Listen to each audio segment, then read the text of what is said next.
Hi cubs, now we've got everything we need to get ready to make our dream catcher. I'm going to show you how I make mine. Now I'm going to use a wire ring. I know we did say you can use a cardboard, plastic, wooden, whatever you like. I'm going for wire. So I have also got my beads in here as well, and I have threaded some of my beads already, so I am good to go. Okay, so I'm going to start with attaching my bit of wool to my dream catcher, and I'm going to wrap it round a couple of times, pop it in a double knot, pull it tight, and then I'm just going to snip off the top bit here. Okay, so now that I've got my wool attached to my ring, I'm now ready to start making my pattern with my dream catcher. So I'm going to start by feeding it through. Now what I've done here is I've taken my first bit of wool down and I've fed it through, so it's looped round and it's coming back on itself. Because that way it won't start moving about. And I'm going to do that again. So I'm taking my wool over the top, I'm going underneath, I'm pulling it up and I'm pulling it back on itself, and I'm going to continue that all the way around until my first layer is finished. You can make your gaps as big as you like or as small as you like.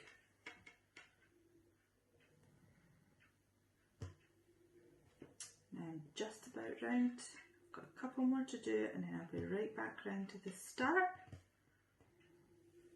You can see it's making the shape all the way around. I want to do two more here,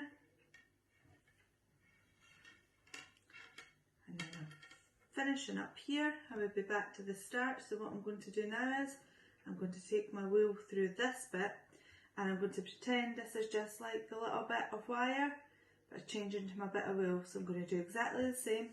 I'm going to feed my wool ball through. I'm going to pop it back through this bit and I'm going to pull it back on myself so it's nice and tight. And I'm going to do the same on this one. So I'm popping it through, pulling it all the way through. Then I'm going back in through my hole before I pull it tight. And I shall continue to do that all the way around. Okay, so in through the middle, pulling it through this bit here, pulling it tight on myself, and then right on to the next one. I'm going to continue that all the way around. It can be a little bit tricky, I'm sure your adult at home will be able to help you get the hang of it. Sometimes you might need to try it a couple of times, but I'm positive you'll all get there in the end, no matter how many attempts you need to take. Now we're back round to our start again. So here's our start here in the first trip round, second trip round, and this is going to be where we'll start our third trip round. So again, popping it through and pulling back on myself, popping it through the hole. There we go. And we will continue that all the way around again, and our design will be getting smaller and smaller in the middle the further round we go. Okay, we continue that all the way around. Okay, I'm going a little bit fast just now, but it's just to get finished, and then I'll slow it down again in a little minute when I get further into the middle.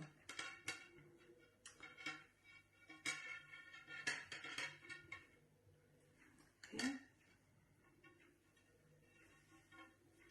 so you can see my pattern is starting to take shape. So I'm going to go around a few more times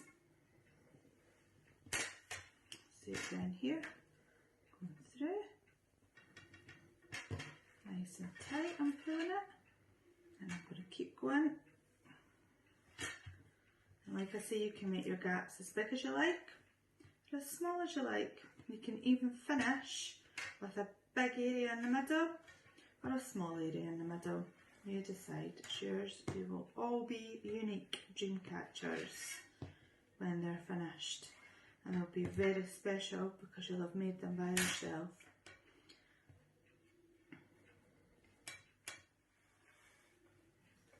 Right, now I think I'm about finished because I quite like the shape that I've got here. So now what I'm going to do is I'm going to tie it off. So I've got a little bit too much wool here, so I'm just going to snip that away and get rid of it. And this area here, I'm going to tie it. So any kind of knot, but make sure you tie it a couple of times so it stays nice and tight. You don't want it starting to unravel. Pull it really, really tight. Anything that's left over, you can just snip it away.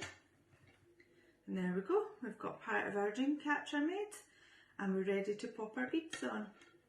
Now you might just think that when you're finished your dream catcher, oh that's a little bit, I want it to pull it over here, and you can pop your fingers through and just even it all out however you like.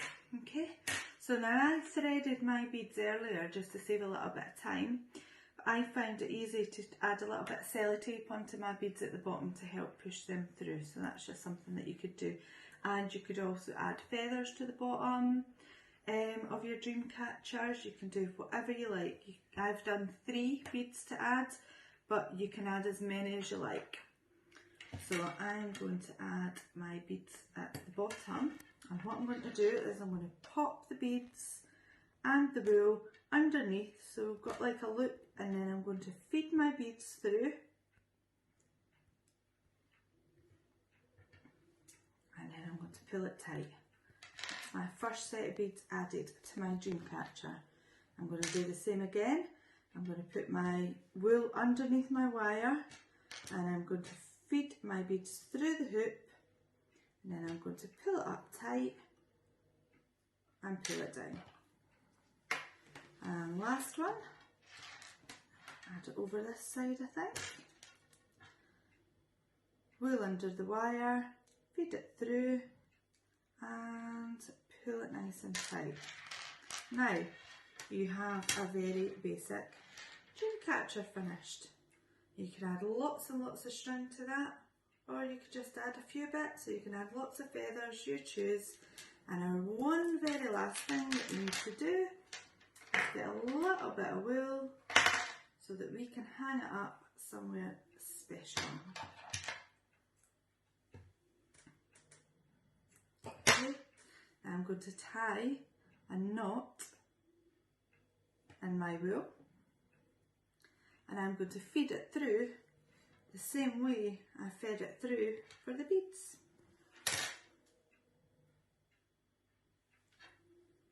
There we go. That is your dream catcher made. Good luck, cubs, that's your dream catcher made. I look forward to seeing all your wonderful dream catchers when you get round to making them. Hope you all have fun doing it. Goodbye!